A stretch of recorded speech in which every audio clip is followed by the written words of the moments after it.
Well, President Biden is considering a possible visit to Israel. A U.S. official confirms Israel's prime minister extended an invitation to the president, and the two sides are talking it over. Meanwhile, America's top diplomat is talking right now with Israel's leaders. Ed O'Keefe joins us now. Actually, Ed, you have some breaking news from the White House.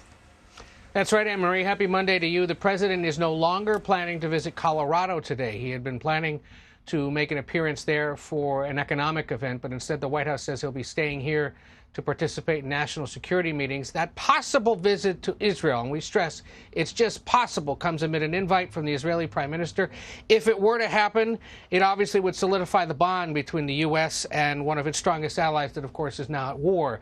And given all the reporting from Holly, Imtiaz, and Charlie over there, the concern here in Washington is for a widening humanitarian crisis in Gaza. Following a whirlwind few days of meetings with the leaders of half a dozen Arab countries, Secretary of State Antony Blinken's back in Israel this morning, pushing a message he's stressed throughout the region. The United States has Israel's back. We will stand with it today, tomorrow, and every day. Blinken's goals include securing safe passage for Americans seeking to leave Gaza through Egypt's Rafah crossing, working to secure the release of the hostages held by Hamas, and stopping the conflict from spreading further. The U.S. is now sending a second carrier strike group that includes the USS Dwight D. Eisenhower in the direction of the eastern Mediterranean, joining a strike group including the USS Gerald R. Ford that arrived last week. This comes amid reports of skirmishes between Israeli forces and Iran-backed Hezbollah along Israel's northern border with Lebanon, something the president warned against when speaking with Scott Pelley on 60 Minutes. I wonder, what is your message to Hezbollah and its backer, Iran? Don't come across the border. Don't escalate this war. That's right. Republican South Carolina Senator Lindsey Graham was even more direct. Iran, if you escalate this war, we're coming for you. A bipartisan group of senators led by Majority Leader Chuck Schumer visited Tel Aviv Sunday to pledge congressional support and had to shelter from rockets fired from Hamas. If we don't prevent the threat from Hamas from occurring, it'll happen again and again and again. As worry over the fate of civilians trapped in Gaza continues to grow, President Biden has appointed a veteran diplomat, David Satterfield, to address the humanitarian crisis unfolding. The former ambassador to Lebanon and Turkey is well-versed in the region and is headed overseas today to get started, Anne-Marie. I want to talk a little bit about him, but before that, you mentioned that Israel and the U.S. are discussing the possibility of the president visiting, but we have the Secretary of State there, the Secretary of Defense was in Israel, and I understand that when you have high-ranking officials visiting the region, certainly it is a show of support, but watching the Secretary of State crisscross the region indicates to me that, he didn't just come to show his support. He came to do some other things as well. Can you talk about the significance and what else is being done when you have, the Secretary of State, the Secretary of Defense, and quite possibly the president heading there?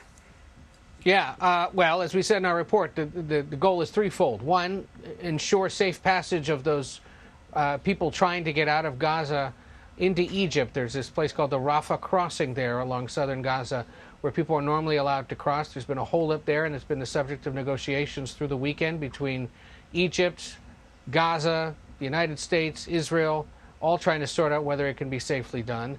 Obviously, then there's the concern about the hostages. That's also part of what the Secretary of State has been up to, trying to get them out.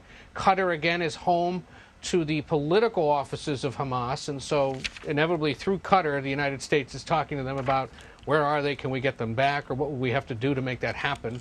And then there's just the concern about a broader war.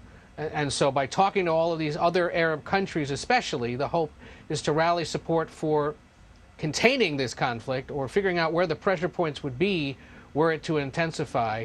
But of course now with Israelis apparently starting to amass troops along its northern border in anticipation of something from Hezbollah, that has the potential to really expand this much further. And Ambassador David Satterfield, now appointed special envoy for Middle East humanitarian issues. Can you give us a sense of what his role will entail? Because it sounds like humanitarian issues, everyone's concerned about that. What will he be doing? Well, I mean, it is such a big concern, and with the Secretary of State bouncing around the region, he obviously can't necessarily devote all of his time to this. So by putting Satterfield in charge and him being somebody who has served time in Lebanon and Turkey on behalf of the United States, he's somebody who knows the region.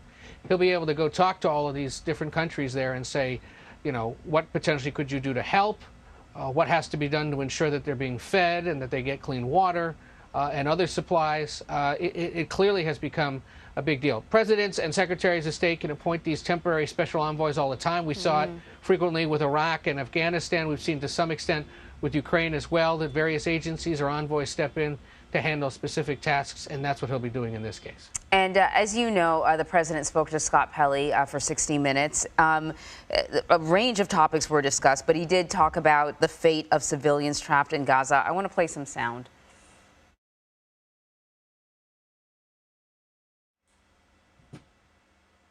Are you sure that you want to run again? Yes, because I'm sure, look, when I ran, I said the world's at an inflection point. We have enormous opportunities to make it a better world. Okay, so that was not about the fate of civilians in Gaza, though we've talked a lot about the humanitarian effort. That was a response to Scott Pelley asking about whether or not, asking about the president running again. Did he act, does he want to run again? And you heard his response right there. But not to switch topics a little bit, when he talked about the first time he ran, the world was at an inflection point. It seems to be at it again. Yeah, and look, this is a president and a White House and a political operation that believes foreign policy is obviously one of his biggest strengths. And so they're confident that he'll be able to see this through, as he did by rallying much of the world to Ukraine's side when that war began 2.5 years ago, or I guess 1.5 years ago now, forgive me. In this case, reinforcing that he's running and that he wants to run comes as his campaign just yesterday released the latest fundraising numbers, and they give you a sense of sort of where things are headed. He's got about $91 million in the bank between his reelection campaign, the Democratic National Committee, and a joint fundraising committee that those two entities run. Raised about $71 million, which was just below what he had raised in the quarter before. So it signals that there may be some enthusiasm or participation issues for them as the campaign rolls along. But again, so much of the attention's been on the Republican side, and Democrats are either resigned to the fact or not happy with the fact that he'll be the one running. But we're better than on a Sunday night episode of 60 Minutes to reinforce you running for re-election and make clear to the rest of the Democratic Party, get in line behind me. Indeed, so true, Ed. Thank you very much.